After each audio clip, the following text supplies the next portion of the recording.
begin. Welcome to the Brooklyn Nets preview show. That's Isaiah Thomas. That's Sam Mitchell. I'm Chris Miles. But before we hear from these guys, let's go straight to Kevin Durant, who sat down with Kristen Ledlow about his injury and debut in Brooklyn. I'm feeling better. I mean, I want to say I'm like 14 weeks in. It's been so long, a couple of months of just rehabbing every day, you know. It's been cool to see the progress, actually, you know, to see how stronger I'm getting over time, but still got a long ways to go. But just trying to stay locked in and also still support the guys along the way. This is the first time that we've seen the new look Nets all together in your new jerseys. Yeah. If you were to somehow sum up the deciding factor in this decision, how would you do it?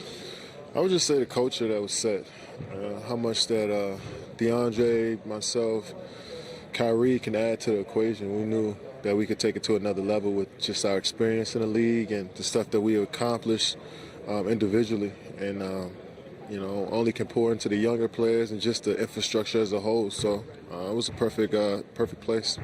Physically, you're feeling stronger, but mentally, how are you approaching this season, knowing that your contribution will come from the sidelines?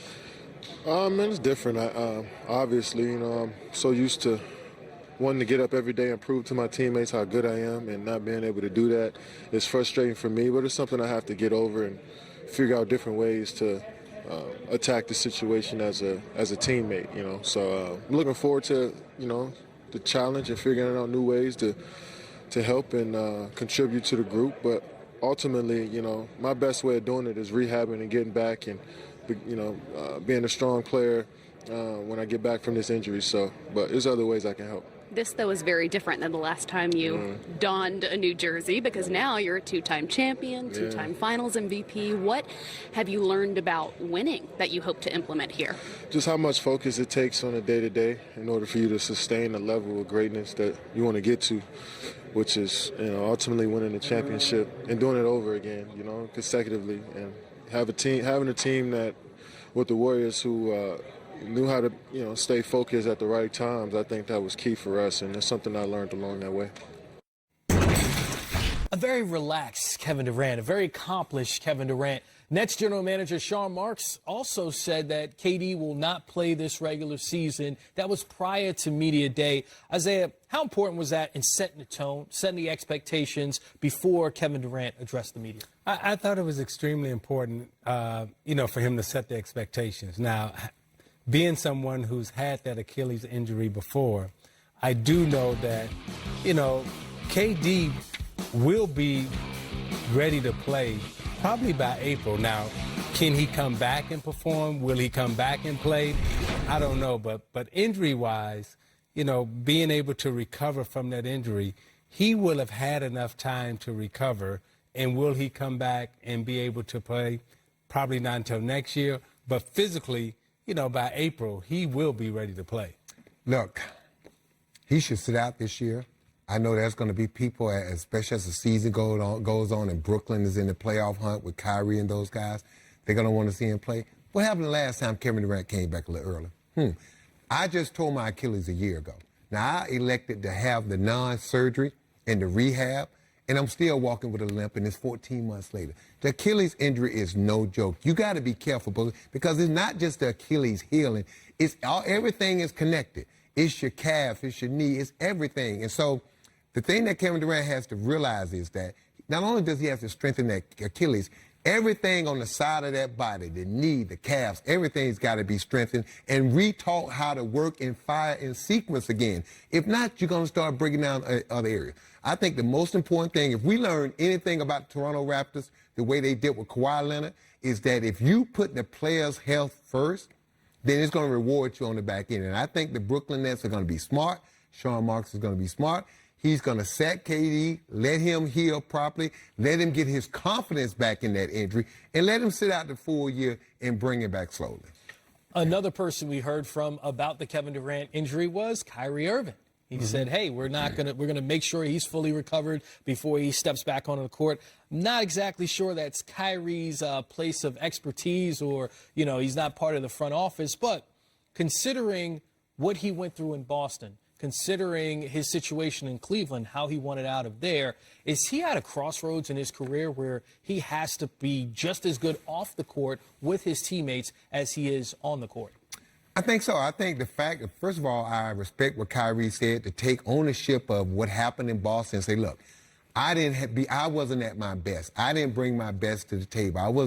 I didn't lead this young group right. There's a lot of things I could have done better. Well, the key is, did he really learn from it? And I think he did. To go up, Isaiah, to get on the national stage and admit your shortcomings, that's tough to do, especially when you're an elite athlete, an all-star, one of the top players in the league. So I think Kyrie's learned from that. I think the most important thing he's learned that is not just respecting your teammates, it's creating an environment where everybody feel like they can be their best. Because you know this, Isaiah. I used to tell my players this all the time.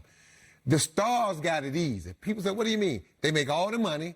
They get all the minutes. They never get yelled at. They never get thrown under the bus in the media. So they got everything. I always meet with my star players and say, look, it's very important for the success of this team that you give of yourself. You got to be more willing to give of yourself than the role players, because you're getting everything and those guys are getting bits and pieces. Yeah, and the self-evaluation and the self-critique in reflection that, Kyrie was able to bring to the table in terms of reflecting on himself, and then coming to the realization that, I wasn't at my best and I could have done more and I could have been better. And that's hard for us as former players, coaches, current players. That's a hard evaluation of self when you can just say, hey, you know what?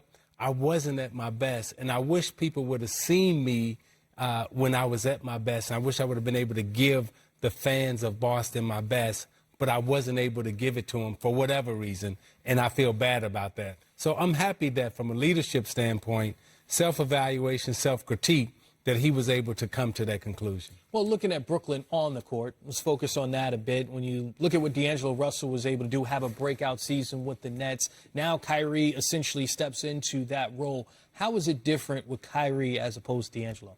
Well, leadership is different because, when you're looking at Dinwiddie and you're looking at, Joe Harris, I mean, those guys have playoff experience.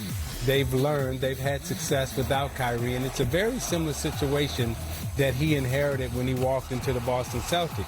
Now he's had a chance to learn from his mistakes, the things that he did wrong in Boston, and not repeat them in Brooklyn.